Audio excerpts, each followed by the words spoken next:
ఓం శ్రీ గణేశాయ నమః. ఓం సమర్థ సద్గురు శ్రీ సాయినాథాయ నమః. శ్రీ సాయి లీలలు.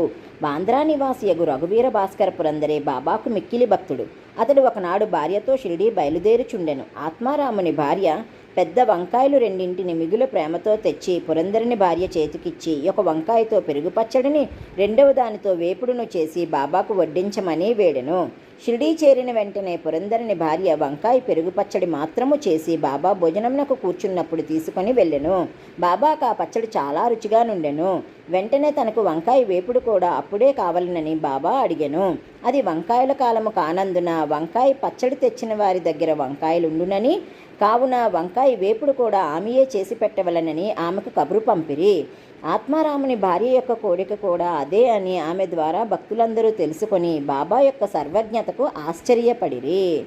ఓం శాంతి శాంతి శాంతి.